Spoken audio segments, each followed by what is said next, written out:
بسم اللہ الرحمن الرحیم۔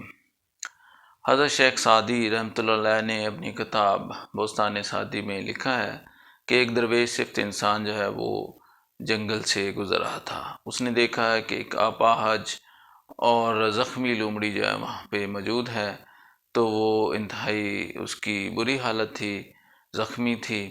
تو وہ درویش صفت انسان سوچتا ہے کہ اس اپاہج اور زخمی لومڑی جو ہے اس کے رزق کا انتظام جو ہے وہ کیسے ہوتا ہوگا، یہ کیسے کھاتی پیتی ہوگی۔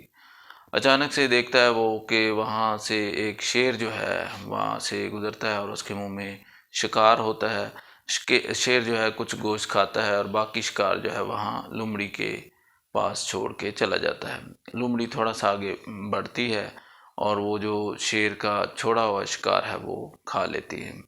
تو درویش صفت انسان جو ہے وہ سوچتا ہے کہ یہ اگر اس اپاہج اور زخمی بے بس لومڑی کے رزق کا انتظام اگر ہو سکتا ہے تو میرے رزق کا انتظام کیوں نہیں ہو سکتا۔ اللہ تعالیٰ میرے رزق کا انتظام بھی کر سکتا ہے۔ یہ سوچتے ہوئے وہ جو شخص ہے درویش صفت انسان، وہ اللہ کے ذکر میں مشغول ہو جاتا ہے۔ 24 گھنٹے صرف اللہ کا ذکر ہی کرتا رہتا ہے اور یہ ویٹ کرتا ہے کہ میرے رزق کا انتظام جو ہے وہ اللہ تعالیٰ کرے گا۔ جب وہ بھوک جو ہے اس کو ستاتی ہے، بھوک سے نڈال ہو جاتا ہے، تو رزق جو ہے وہ اس کا کہیں سے نہیں آتا، وہ پریشان ہو جاتا ہے۔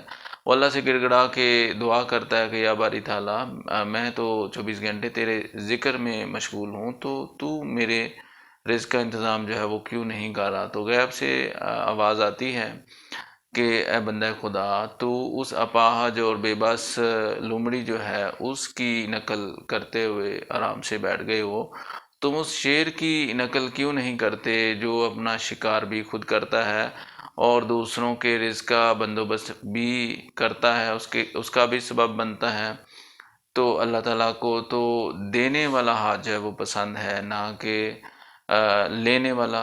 تو یہ بات جب درویش صفت انسان سنتا ہے تو وہ جو ہے اس کی آنکھیں کھل جاتی ہے، تو وہ فیصلہ کرتا ہے کہ اصل میں میرا جو فیصلہ ہے، میری جو سوچ ہے وہ غلط تھی کہ میں رزق جو ہے ہاتھ پہ ہاتھ رکھ کے بیٹھ جاؤں اور رزق جو ہے اس کا ویٹ کروں۔ مجھے محنت اور مشقت کرنی چاہیے، کام کاج کرنا چاہیے، تاکہ میں اپنے رزق کا بندوبست بھی کر سکوں اور دوسروں کو بھی رزق دینے والا بن سکوں۔